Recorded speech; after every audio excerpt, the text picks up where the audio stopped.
요한복음 12장입니다.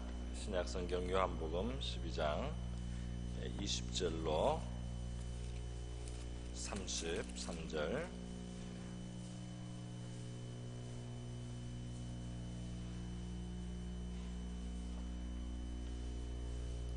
신약성경 168페이지 요한복음 12장 20절로 33절까지 저와 여러분이 한 절씩 요한복음 12장 요한복음 12장입니다. 12장 20절로 33절 저와 여러분이 한 절씩 교독하시겠습니다. 명절에 예배하러 올라온 사람 중에 헬라인 몇이 있는데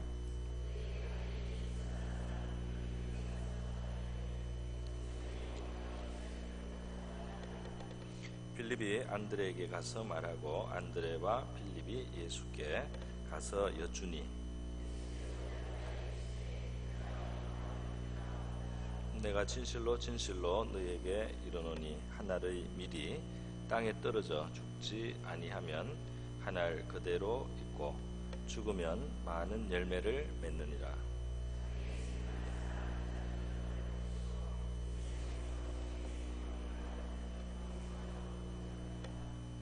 사람이 나를 섬기려면 나를 따르라. 나 있는 곳에 나를 섬기는 자도 거기 있으리니 사람이 나를 섬기면 내 아버지께서 그를 귀히 여기시리라.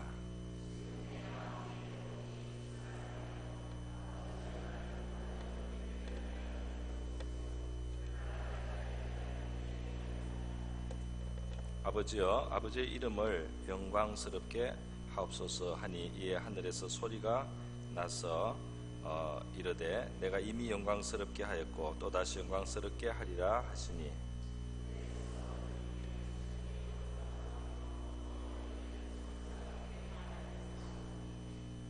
예수께서 대답하여 이르시되 이 소리가 난 것은 나를 위한 것이 아니요 너희를 위한 것이니라.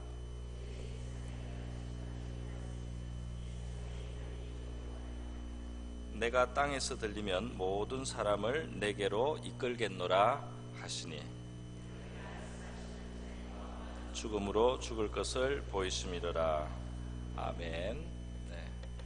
제가 잠깐만 기도하겠습니다. 아버지, 이 시간 우리 이렇게 모여서 예배하고 또 말씀을 이제 나눕니다. 주님께서 축사해 주시고 우리 성도들의 필요를 따라 양식이 되게 하여 주시옵소서. 이 시간을 주님께 의탁하며 예수님의 귀하신 이름으로 기도드립니다.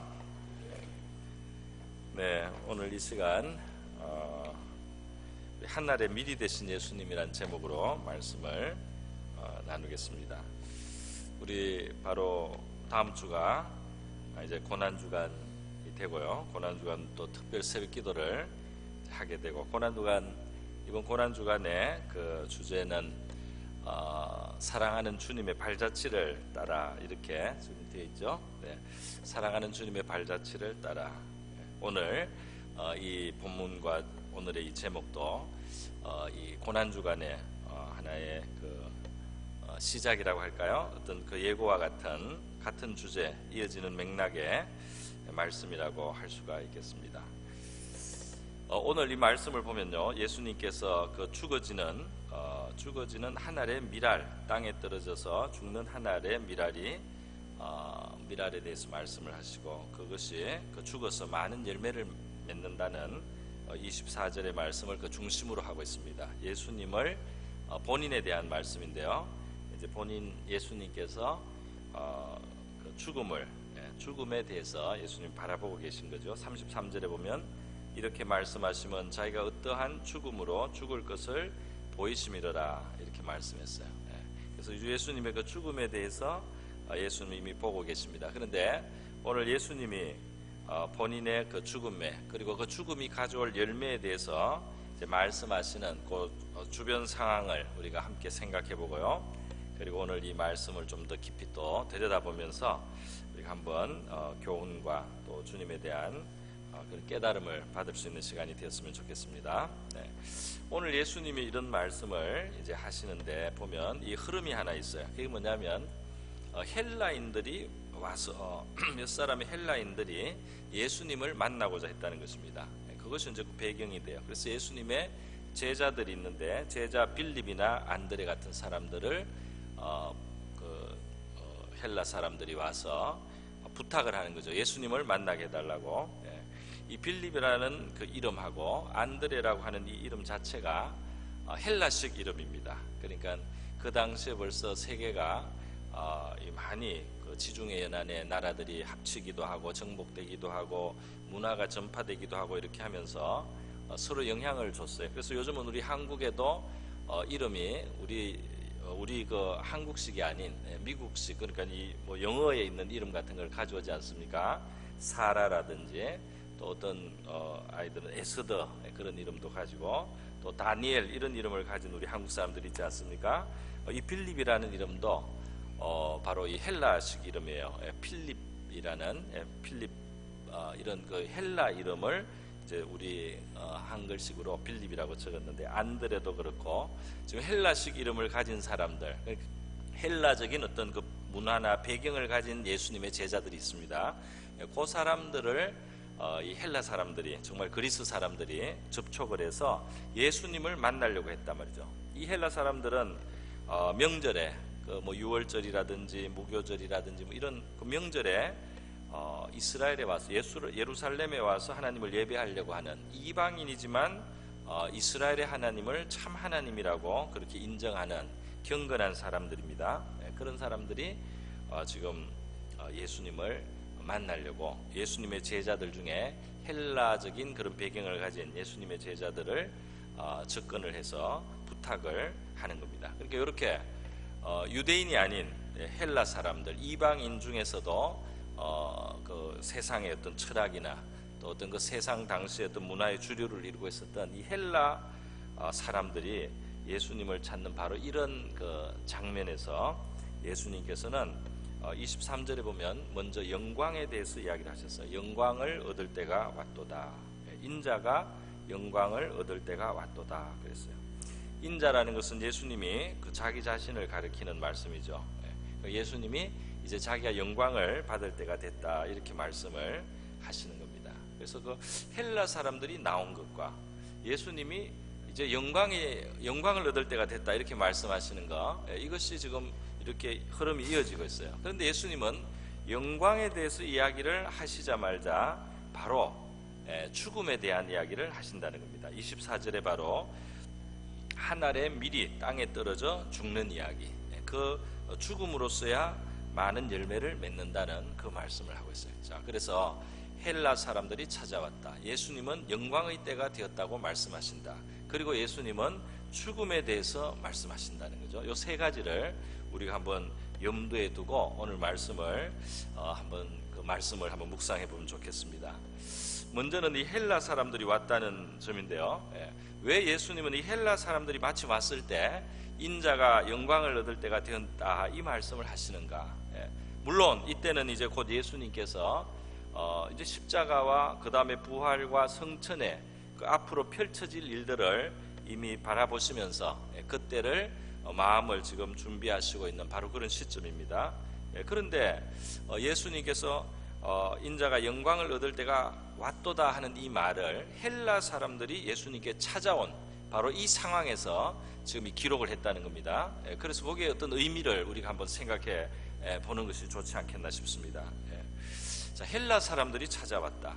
바로 이제 유대 밖에 있는 사람들이죠. 유대 밖에 그들 나름의 어떤 철학이 있고 그들 나름의 어떤 그 삶이 있는 사람들입니다. 그리고 유대인 입장에서 볼 때 이 헬라인들은 이방인의 대표격인데요. 말하자면 유대인들의 율법은 없는 사람들이죠. 그들에게 있어서 먹는 것이 유대인과 다릅니다. 유대인들은 이 쪽발이고 이 발에 굽이 있고 그리고 되새김질하는 음식만 먹으라고 율법에 돼 있어요. 헬라 사람들은 그런 게 없으니까 쪽발이지만 되새김질을 하지 않는 동물, 돼지 같은 거를 헬라 사람들은 먹는 거죠. 요리를 해서 먹습니다. 그런 것을 보면 유대인 입장에서 헬라 사람들은 굉장히 더러운 사람입니다. 부정한 것을 먹는 사람인 것이죠. 그러니까 바로 이제 그런 면에서 유대인들과 이방인들은 이제 서로 그 사이에 차이가 있는 겁니다. 그리고 서로 어떤 분리가 일어나는 거죠.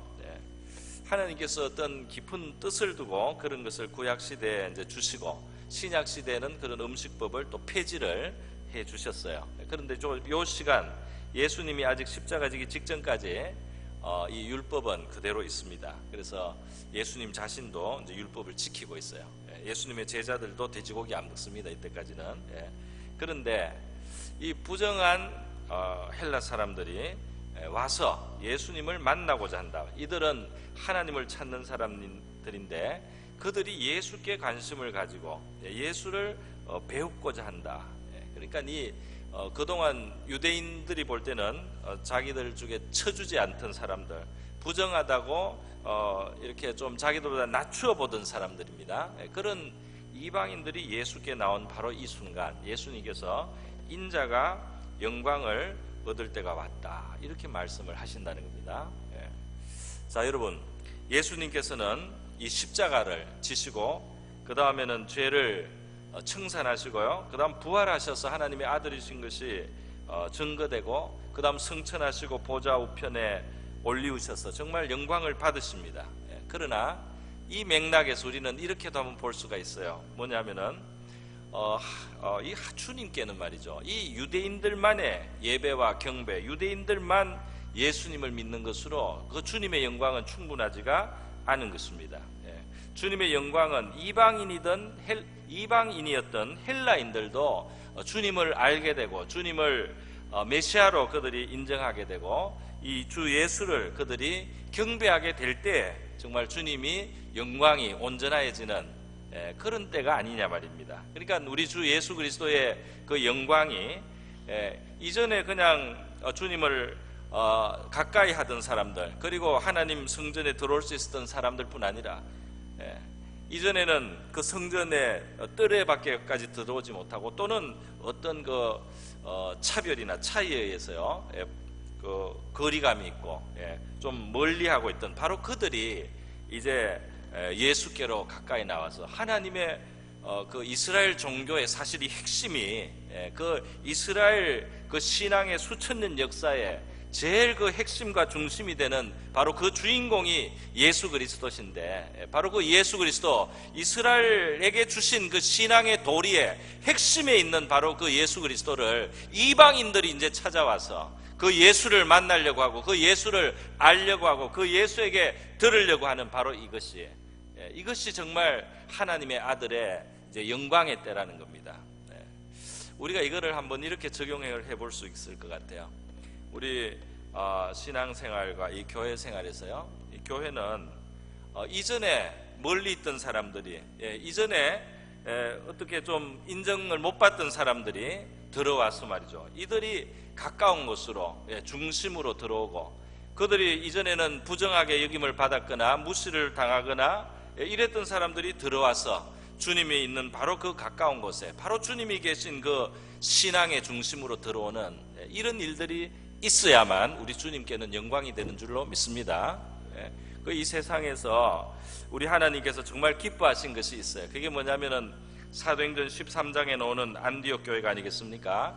최초로 성령의 지시를 받아서 이 선교사를 보내고 복음을 지중해 연하로 이렇게 확 전하는 그러한 불씨가 되었던 교회가 바로 안디옥 교회인데, 그게 사도 바울과 바나바가 성령에 의해서 지명을 받고 이 교회 파송을 받고 소아시아, 특히 동부지방과 또 유럽 지방으로, 마게도냐와 이 유럽 지방으로 다니면서 복음을 전해서 초대교회가 로마로 퍼져나가는 그 시작으로 쓰임을 받았던 교회가 바로 안디옥 교회예요. 근데 사도행전 13장에 보면 이 안디옥 교회의 모습의 특징이 하나 있는데, 그게 뭐냐면 여기에는 말이죠, 굉장히 귀족이 있는가 하면 굉장히 평범한 사람, 그리고 종과 같은 신분에 있는 사람, 그리고 이 종족도 백인이 있는가 하면은 흑인도 있는 그러한 아주 여러 사람들이, 다양한 사람들이 섞여 있는 그런 교회였습니다. 그런 교회를 주님께서 택하셔서요, 그 지중해 연안의 복음을 확산하는 센터로 삼아 주셨어요. 지금 런던에는 이 영국은 제가 나올 때쯤 해가지고 기독교인의 수가 늘어나기 시작했습니다.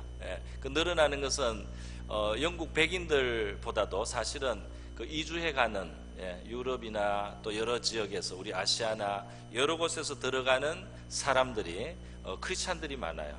크리스찬이 많아서 이 사람들이 전도를 해요.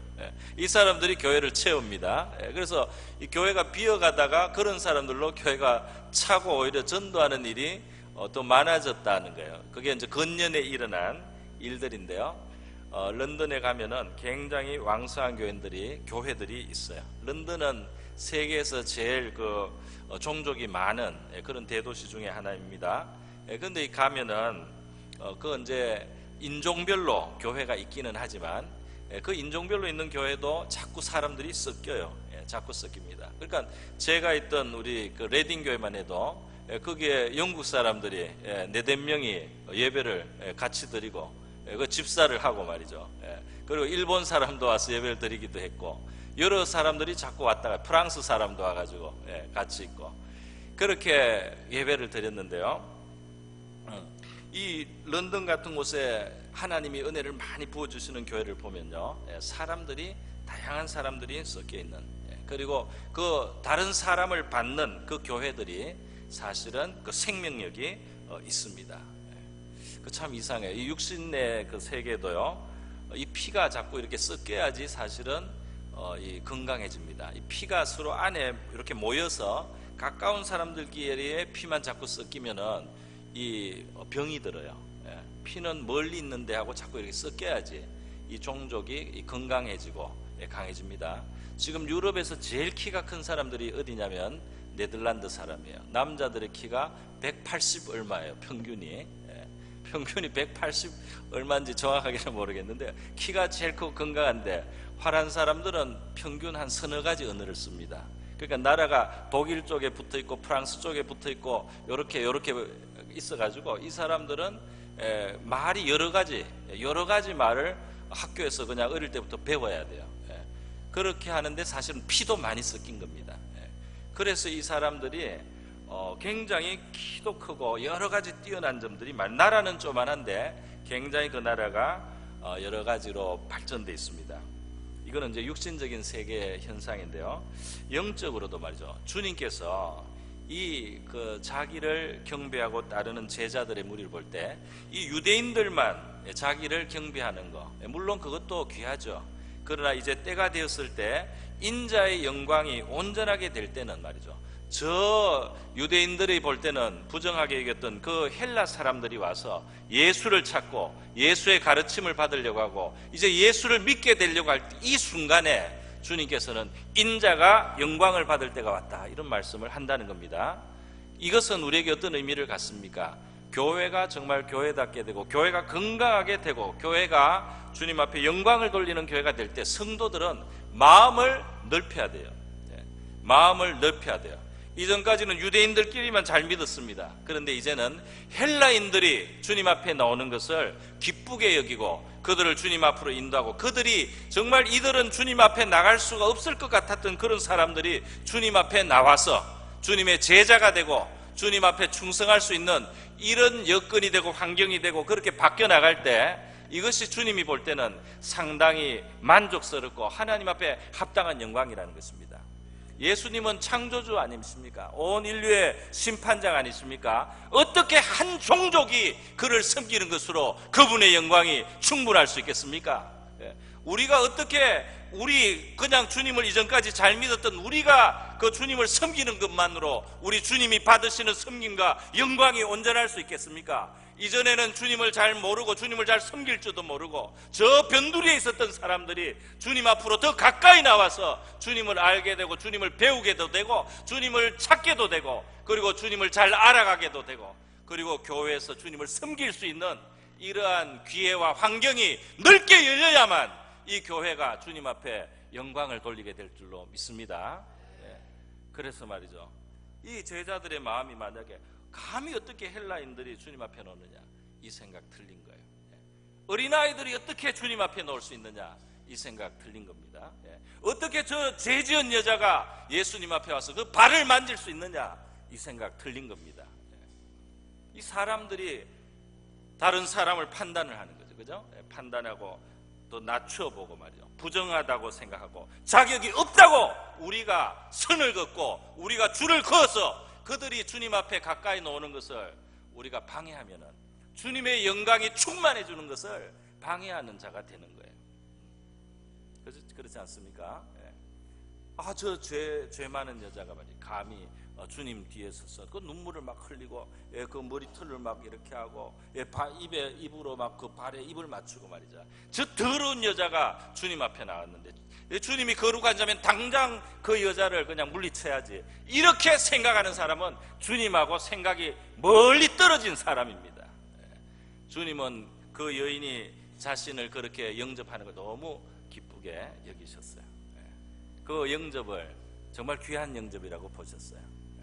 여러분, 우리가 마음에 이 선을 긋고 말이죠, 사람들이 주님 앞에 나가는 데 있어서 이 한계를 긋는 것은 주님의 영광에 이 방해가 될 때가 많습니다. 그래서 우리는 마음을 좀 넓게 열어야 되겠어요.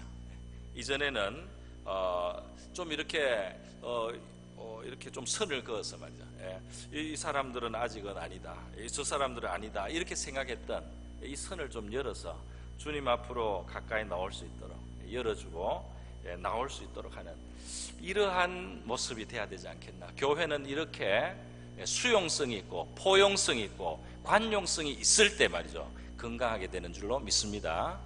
건강하게 되는 거예요. 우리의 섬김과 하는 일들을 말이죠, 여러 사람들도 함께 동참할 수 있도록 열어줘야 됩니다. 그래서 섬길 수 있는 기회들을 열어줘야 돼요. 그렇게 열어주고 봉사도 할 수 있게 해주고 말이죠. 그렇게 주님 앞에 많이 열어줄 때, 물론 뭐 그러다 보면은 약간의 부작용이 있을 수 있겠지만은 우리가 참고 관용하고 포용하고 이런 방향으로 나갈 때 주님의 그 공동체, 주님의 또 나라가 건강하게 되고 우리 주님께 온전한 영광이 돌아가지 않겠나 말이죠. 그렇게 우리도 이 헬라인들이 나오는 것을 환영할 수 있는 그런 우리 마음이 되었으면 좋겠습니다. 그리고 알게 모르게 교회 안에서 신앙생활을 우리 오래 하면서요, 사람들을 선을 그어서 이렇게 자꾸 나누고 저기는 저 바깥에 있다 이렇게 선을 그어놓거나 그래서는 안 되는 거예요. 가깝게 나와야만 피가 자꾸 섞이고 새로운 피가 또 들어오고 말이죠. 그 헬라인이 들어와서 예수 바로 발치 앞에 앉고 이렇게 해야만 교회는 온전해집니다. 온 세상 사람들이 조롱하던 사람도 바로 주님 앞에 나와서 용납을 받는 그런 모습이 이 교회 안에는 있어야 될 줄로 믿습니다. 자, 두 번째는 이런 모습을 봅니다. 두 번째는 뭐냐 하면요, 예수님께서 영광에 대해서 그 이야기를 이제 하신 다음에 주님의 영광에 대해서 말씀하시는데 바로 이어서 그 하늘의 밀이 땅에 떨어져 죽는 것에 대해서 말씀을 하셨다는 거예요. 그 영광은, 우리가 생각하는 영광은 높이 들리는 거 아니겠습니까? 높이 들리고 빛이 나고 드러나는 그런 것이 영광하고 비슷한 것 같은데요, 예수님은 영광에 대한 말씀을 꺼내자마자 바로 이 땅 속에 파묻히는 것, 땅 속에 파묻혀서 죽는 것 같이 되는 것, 이것을 말씀하셨다는 것입니다. 실제로 바로 그런 과정으로 예수님의 영광은 온전해진 것을 우리가 알고 있습니다. 그렇지 않습니까? 예수님이 십자가가 반드시 있고, 그리고 부활과 승천과 그리고 권세와 영광과 존귀, 모든 이름 위에 뛰어난 그 이름은 바로 그가 우리를 위하여 죽기까지 하셨기 때문에, 그가 자기를 비어 종의 형체를 가지고 십자가에 죽기까지 하나님 앞에 자기를 낮추는 그 자리로 가셨기 때문에 그에게 영광이 있다는 것을 우리는 알고 있지 않습니까? 그래서 영광에 대해서 이야기할 때 말이죠, 영광에 대해서 이야기할 때 우리는 예수님은 결국 우리에게 영광을 주시는 거 맞아요. 예수님은 지금 뭐라고 말씀하느냐 하면은 사람이 나를 섬기려면 나를 따르라 그랬어요. 예수님을 섬기는 자는 영광스러운 길을 가는 겁니다. 할렐루야. 예수님을 섬기는 것은 영광스러운 길을, 이 영광을 얻으신 인자는 그를 섬기는 자들에게도 영광을 주실 것입니다. 그런데 그 주님의 영광은 어떻게 이루어지느냐 하면은 그 주님의 길을 따라갈 때, 주님의 그 발자취를 따라가는 자들에게 주님께서 그 영광을 얻게 하신다는 거예요. 그 주님의 발자취가 뭐냐 말이죠. 그것이 바로 하늘의 미랄이라고 주님께서 말씀을 하신 것입니다. 하늘의 미랄이 땅에 떨어져서 죽듯이 그렇게 되고 자기를 잃어버리고 땅에 묻혀서 자기의 그 원래 형체, 형질은 잃어버려서 죽은 것 같이 된 다음에 여기서 많은 열매가 나면서 영광이 있다. 예수님은 그렇게 지금 말씀하시는 것이죠. 여러분, 우리가 만약에 우리 자신을 하늘의 미랄이라고 생각한다면요, 이게 이제 우리가 땅에 떨어졌습니다. 어디 떨어졌는데 거기에서 들어가서 이게 땅에 떨어져서 이제 죽어간다 말이죠. 땅 속에 묻혀 있다 말이죠. 이렇게 생각을 해봅시다. 바로 그럴 때 우리가 느끼는 느낌은 뭐냐 하면 기쁘다, 자랑스럽다 이런 거라기보다 이 땅 속에 들어가서 죽어가는 그 모습을 우리가 생각하면 바로 우리가 쉽게 표현하는 표현대로 우리의 느낌은 뭐냐면 뭐가 될까요? 흙에 묻혀가지고 맞죠. 그 안에 씨가 묻혀가지고 그게 이제 풀어집니다. 그 땅 속에 묻혔다는 건 뭡니까? 답답하죠. 땅 속에 묻혀서 얼마나 그 답답하겠어요. 그리고 자기를 잃어갑니다. 사람들이 가끔 이런 말을 해요. 내가 여기서 이렇게 썩어서 되겠냐. 내가 여기서 썩고 있다 말이죠. 이런 말을 하는데, 그래서 나는 여기서 썩을 사람이 아니다 말이죠. 이런 말을 하기도 합니다. 내가 지금 여기서 썩고 있다더니 뭐 이런 말을 해요. 그런데 여러분, 예수님의 길은 바로 정확하게 썩어야만 됩니다. 할렐루야.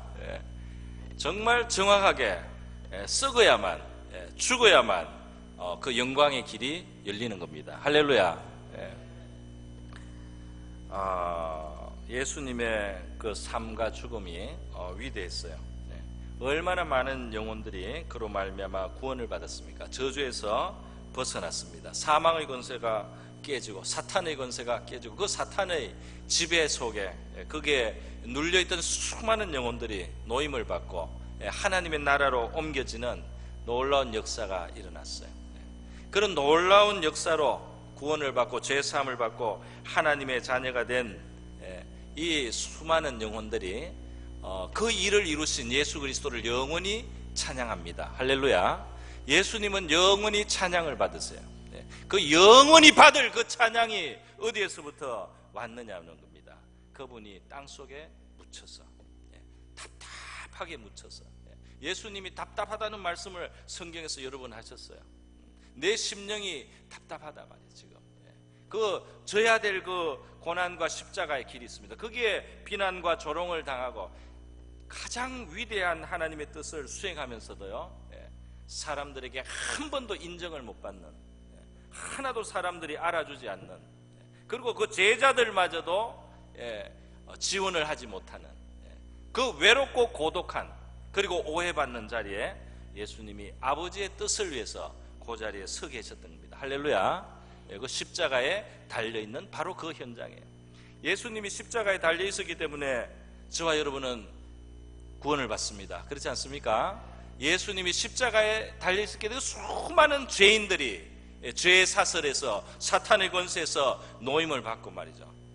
그 하나님의 영광의 나라의 상속자가 되는 너무 어마어마한 일들이 일어났습니다. 그런데 예수가 십자가에 달려 계실 때 누가 예수님 앞에 고맙다고 했습니까? 예수가 십자가에 달려 계실 때 누가 예수님 앞에 나와서 예수님 정말 위대한 일을 하시고 있습니다, 정말 훌륭하십니다, 누구 한 사람이 그 말을 해줬습니까? 아무도 그 말을 한 사람이 없죠.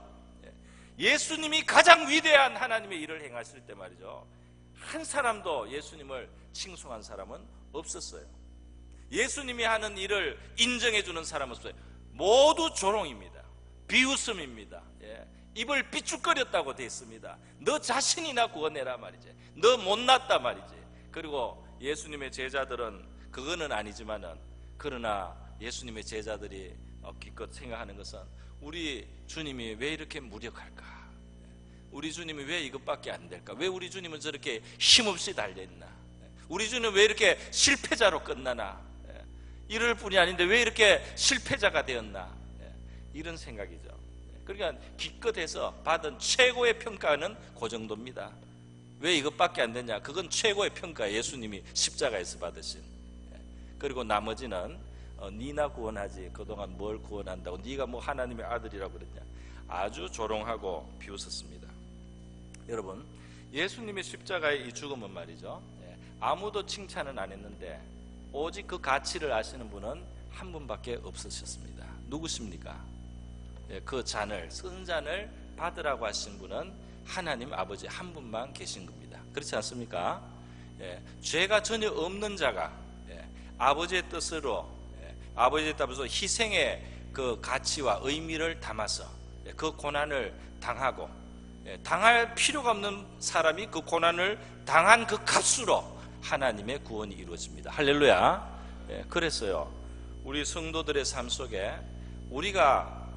우리가 잘못이 없이, 우리가 칭찬을 받아야 마땅한데도 불구하고 그 인정을 받지 못하고 칭찬을 받지 못하고 오히려 비웃음을 당하거나 무시를 당하는 이런 일이 있을 때, 여러분, 우리가 어떤 마음을 가져야 되겠습니까? 그게 억울하고, 그리고 정말 견딜 수 없는 자리다. 우리가 이렇게 한다면 우리가 예수님하고 얼마나 멀리 있습니까? 이 자리가 물론 억울하고, 이 자리가 물론 답답한 자리지만, 이 자리에서 내가 이 잔을 마시는 것이 아버지가 허락하신 것이고 아버지가 뜻하신 것이어서 내가 이 자리에 있다 말이죠. 그것을 받는 순간, 그 쓴 잔을 마시는 순간 그 값을 하나님께서 주실 줄로 믿습니다. 그 값이 그냥 가는 것이 아니라 이 말입니다. 그 값이 그냥 없어지는 것이 아니라는 것입니다.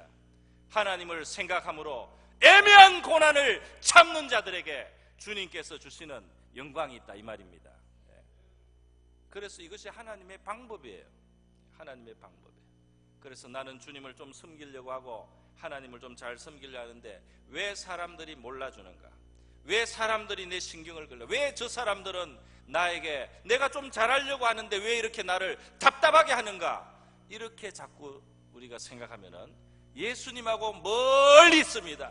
우리를 구원하신 십자가의 주님, 그 십자가를 통해서 우리를 구원하신 그 주님의 길을 따라가도록 우리를 부르신 자리에서 우리가 자꾸 벗어나는 것이에요. 그래서 우리가 아무도 몰라주지만은 하나님이 지금 내 중심을 보시고 계신 이 아버지께서 내가 이 잔을 마시는 것을 보시고 그 값을 찾으실 것이다, 이것을 알고 말이죠, 주님이 가신 길을 나를 따라가도록 지금 세우셨다고 믿고, 그렇게 참는 자들에게 우리 주님께서 열매를 맺게 하실 줄로 믿습니다. 그래서 하나님의 나라는 참음과 인내가 들어가지 않고는 아무것도 되지 않습니다.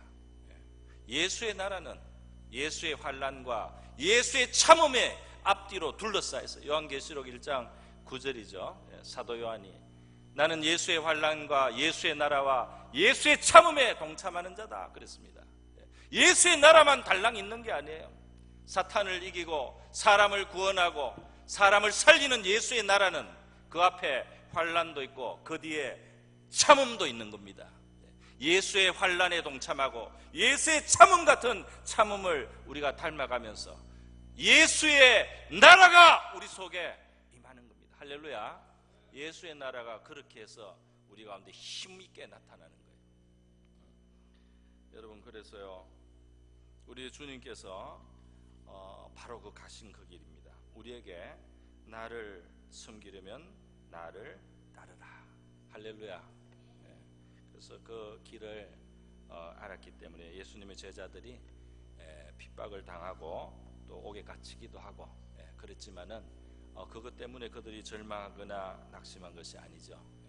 그들이 오히려 때로는 매를 맞았을 때 기뻐하기도 했습니다. 우리를 주님을 위해서 고난을 당할 수 있는 이런 자로 하나님께서 인정해 주셨다 하고 기뻐하다는 이야기까지 있습니다. 요한복음 21장에 보면은요, 베드로에 대해서 부활하신 예수님이 이제 하시는 말씀이 나오고 있죠. 거기 보면 예수님께서는 베드로에게 3번 너가 나를 사랑하느냐 이렇게 물으신 다음에 이제 베드로에게 내 양을 먹이라, 내 어린 양을 먹이라, 내 양을 치라, 이런 말씀들을 해주시면서 소명을 회복시켜 주셨어요. 그러면서 예수님께서 너가 이제 젊어서는 스스로 띠뛰고 원하는 곳으로 마음대로 다녔지만은 늙어서는 내 팔을 벌리리니 남이 내게 띠띠우고 원하지 않는 곳으로 데려가리라, 이런 말씀을 했습니다. 그러면서 이 말씀을 하시면 설명이 됐어요. 베드로가 어떠한 죽음으로 하나님께 영광을 돌릴 것을 가리키심이러라, 그렇게 되어 있습니다. 그러니까 나중에 베드로가 순교하는 겁니다. 나중에 베드로가 팔을 벌리고 끌려가서 팔을 벌리고 십자가에 달려 죽게 됩니다. 전설에 의하면 베드로는 자기가 예수님을 부정하고 부인하고 모른다고 저주하고 맹세했던 그것이 너무나 가슴에 사무쳐서 자기를 못 박는 자들에게 부탁을 했다 그러죠. 나는 이렇게 주님처럼 십자가에 이렇게 똑바로 달릴 자격이 없다. 그러니까 제발 이 십자가를 뒤집어서 거꾸로 세워달라고, 내 머리가 밑으로 그렇게 달리게 해달라고 말이죠. 베드로가 이렇게 요구를 해서 베드로의 십자가라고 합니다. 밑으로 이렇게 머리가 밑으로 달린 그 십자가형을 해서 더 일부러 그렇게 고통을 베드로가 받았다는 겁니다. 어쨌든 예수님은 이 베드로의 미래를 내다보셨어요. 그래서 너를 원하지 않는 곳으로 끌고 가리라, 데려가리라 하면서 이 요한복음의 설명은 이 말씀을 하시면 베드로가 어떠한 죽음으로 하나님께 영광을 돌릴 것을 가르치심이라, 이런 말이 있습니다. 저는 이 말씀 참 의미심장하다고 생각합니다.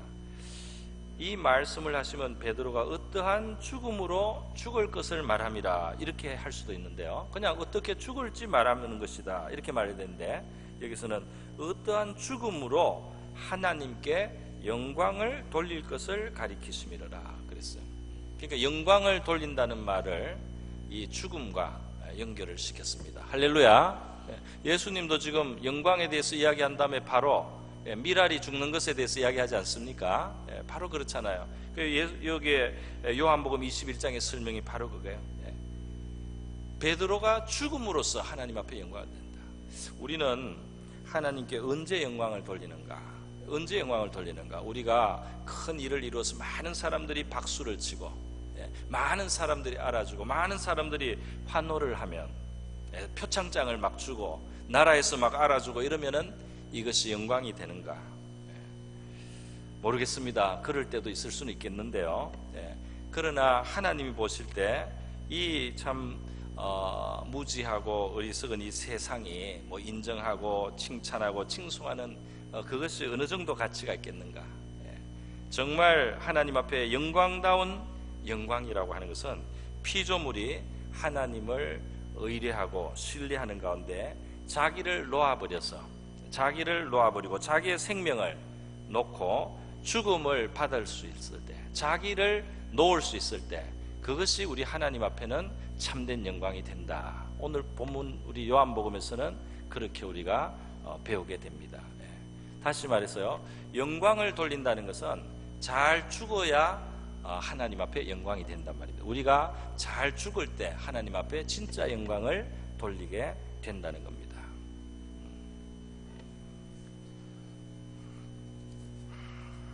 주님을 섬기는 사람들이 있는데 그것이 요란하거나 소란스럽거나 갈등이 자꾸 있는 것은 한 가지 이유가 있는 거죠. 죽지를 않기 때문입니다. 잘 죽지를 않기 때문에, 그 죽음을 안 받아들이기 때문에, 하나님께 영광을 정말 돌리는 사람이 없는 겁니다. 그래서 다투는 겁니다. 자기가 너무 살아있기 때문에 말이죠. 자기가 살아있기 때문에 갈등이 있어요. 갈등이 있는 겁니다. 예수님께서 자기를 못 박는 자들을 위해서 기도하시지 않습니까? 모르고 저러고 있으니까 용서해 달라는 그 기도까지 예수님이 하시고 있지 않습니까? 예수님 십자가에서 협박을 하거나 욕을 하거나 분풀이를 하거나 그런 것이 전혀 없지 않습니까? 예수님이 죽으신 겁니다. 예수님이 그 죽음을 받아들이신 거예요. 그 쓴 잔을 마신 거예요. 그래서 영광을 돌려드린 겁니다. 할렐루야. 영광을 돌려드리고 많은 열매를 맺게 된 것입니다. 예수님은 나를 따르려는 자는 바로 이 길을 따라오라고 말씀을 하시는 거죠. 여러분 막 죽음에 대한 이야기를 막 제가 크게 막 소리 질러서 해서 여러분이 이거 어떻게 오늘 어떻게 되는가 저는 이렇게 제안하고 싶습니다. 오늘 오늘이나 앞으로 한번 그 사람들 우리 관계 속에서 가족들이나 사람들이 있는 곳에서 거슬리는 말을 듣거나 기분이 안 좋을 때 내가 어떻게 하는 것이 하나님의 뜻에 맞겠는가 한번 생각을 해보시고요. 그 하나님의 뜻이라고 맞는 대로 한번 해보십시오. 그러면 사실은 좀 참아야 될 때가 많이 있을 겁니다. 그죠? 그 성질대로 하고 싶은 대로 다 콱콱 내지르는 것은 너무 이게 살아있고 주님이 원하지 않는 것일 때가 많이 있어요. 그래서 주님이 원하시는 것 같다, 이것이 주님의 뜻인 것 같다, 이렇게 하고 여러분이 하고 싶은 대로 하지 않는 바로 그때마다 사실은 잘 죽는 겁니다. 할렐루야. 그리고 아무도 안 알아주지만 그때 주님이 영광을 받으십니다. 할렐루야. 언제 영광을 돌리겠습니까? 누군가 여러분을 긁어야 됩니다. 누군가 여러분에게 좀 입을 삐죽거려야 돼요. 누군가 여러분에게 억울함을 좀 줘야 됩니다. 여러분이 좀 답답해야 됩니다. 그 순간에 우리가 우리의 죄를 따라서 행하지 않고 주님이 주시는 잔인이라고 믿을 때, 우리가 받고 죽고 받을 때 아무도 모릅니다. 겉으로 보면은 비참한 모습이에요. 겉으로 보면 정말 이게 사람이냐, 이게 뭐냐, 이게 쓰레기가 다 됐다, 만물의 찢기같이 되는 것 같은 바로 그 현장이 십자가입니다. 그런데 말이죠, 그것을 보시는 분이 한 분 계십니다. 할렐루야. 누군지는 다 아시죠? 그거를 정확하게 보고 계신 분이 있어요. 그리고 그 값은 하나도 헛되지 않습니다. 그 값을 정확하게 찾으시는 겁니다.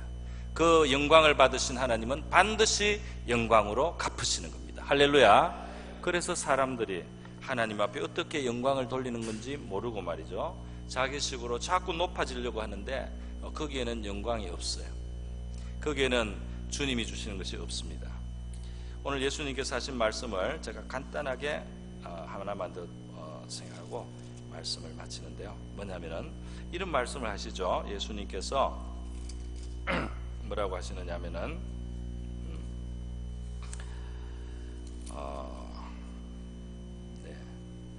26절입니다. 사람이 나를 섬기려면 나를 따르라. 나 있는 곳에 나를 섬기는 자도 거기 있으리라 그랬어요. 주님을 섬기는 자는 결국 주님이 계신 곳에 있게 된다, 이렇게 말씀합니다. 주님이 계셨던 그 부인하는, 자기의 생명을 부인하는, 미랄이 되어서 땅에 썩어지고 있는 바로 그 자리에 우리가 같이, 그 자리에 초대를 받아서 우리가 그 자리에서 같이 죽었습니다. 같이 주님의 그 고난, 주님의 부인의 자리, 주님의 십자가의 자리에, 우리의 삶의 작은 십자가의 자리에서 우리가 죽고 또 죽고 또 죽어갑니다. 그런데 그럴 때 우리는 주님이 계신 곳에 같이 있게 된다. 할렐루야. 이 주님이 계신 곳은 멀리 보면은 천국이에요. 멀리 보면은 주님이 약속하신 천국, 주님과 영원히 함께 될 천국이 이곳이 될 수 있습니다. 그런데 그것만이 아니에요. 그것만이 아니에요. 뭐냐 하면은 주님께서는 바로 이 낮아진 이후에 부활하고 승천하셔서요, 보좌 우편에 그 하나님의 권세와 능력의 자리에 오르신 거예요. 그죠? 존귀한 자리에 오르셨어요. 그래서 우리의 삶 속에 우리가 주님의 주시는 그 잔을 마시고 그 십자가를 받아들이고 또 받아들이는 동안에 사실은 우리의 삶 속에 주님이 계신 보좌 우편에, 보좌 우편 권세와 영광의 자리에, 그 하나님의 권위와 능력이 있는 그 자리에, 어느 사이에 우리가 그 자리를 주님과 함께 동참하고 우리가 그 자리에 권세와 은혜가 우리의 삶 속에 들어와서 역사하는 것이 우리에게 있다는 겁니다. 할렐루야. 주님이 계신 곳에 우리가 있게 되는 겁니다. 주님이 계셨던 그 십자가에 같이 가는 사람은 주님이 계시는 보좌에도 같이 앉습니다. 할렐루야. 천국에도 가겠지만은 이 땅에 있는 동안에 주님께서 있게 하시는 거예요. 그래서 계시록 3장 21절에 미지근한 라오디게아 교인들에게 예수님께서 말씀했어요. 너희는 너희의 삶 속에 나를 받아들여라. 너희의 삶 속에 나를 초대해라. 너희 혼자 살지 말고 나와 함께 살자. 너희 먹는 것 내가 먹고 내가 먹는 것을 너희도 먹어라. 너희 먹는 것을 내가 먹고 너희의 삶에 나를 초대해라. 너희가 필요한데 나를 구하라. 그리고 내가 너희에게 주는 자리에 너희도 찾아오고 내가 너희를 부르는 자리에 와서 너희도 자기 십자가를 지고 나와 함께 순종의 길을 가자 말이죠. 그러면서 예수님께서 그러면 너희는 나와 더불어 먹을 것이다. 할렐루야. 그렇게 라오디게에 주님과 함께 주님과 따르는 그 길을 예수님께서 말씀하신 다음에 라오디게에 이렇게 하는 자는 하나님께서 나를 보좌에 앉히신 것처럼 내 보좌에 앉게 해주겠다 말씀했습니다. 할렐루야. 이것이 물론 장차 있는 천국의 영광도 되겠지만요, 저는 현실적으로도 우리 주님이 권세의 자리에 계신 주님께서 우리의 삶 속에 권세와 능력이 역사하도록 해주신다는 뜻이라고 믿어집니다. 여러분, 그래서 우리 주님이 부르신 그 섬김의 자리는 십자가의 자리지만 동시에 영광의 자리고 많은 열매를 맺는 자리로 우리를 부르셨다는 이 사실을 기억하시고요, 우리 고난주간에 주님과 더 밀착되는 우리가 될 수 있기를 바랍니다. 주님과 함께 죽는 가운데 주님과 함께 누리는 부활의 생명, 또 부활의 기쁨, 부활의 위로와 평강, 이 세상 그 무슨 것도 흔들 수 없는, 또 빼앗을 수 없는 그런 주님의 힘이 우리와 함께 하시는 그런 우리 신앙생활 될 수 있기를 축원드립니다. 이 시간 다 같이 한번 기도하겠습니다. 이 시간 우리 기도할 때 먼저 방금 한 그 기도대로, 그 내용대로 주님과 함께 주님을 섬기면서 주님을 따를 수 있게 우리 자기를 부인할 수 있도록, 그렇게 하늘의 미랄처럼 묵묵히 갈 수 있도록 주님께서 스스로 높아지지 않으셨습니다. 그러나 아버지의 뜻을 따라 낮아지시고요, 자기를 드러내고 그 부활의 영광도 막 이렇게 드러내고 자랑하지도 않고요, 조용히 제자들에게 나타나시고 그렇게 적은 제자들에게만 보이시고 이 땅에 있다가 올리셨어요. 주님은 전혀 영광을 구하지 않았지만 아버지의 뜻대로 죽은 거기에서 모든 그의 존귀와 영광이 있습니다. 우리도 주님을 닮고 주님을 섬기는 자로서 주님의 길을 따라가고, 그래서 영광도 있고 열매가 있는 우리의 신앙생활, 권세가 있는 신앙생활 되게 하옵소서. 우리 하나님 앞에 다 같이 한번 기도하겠습니다.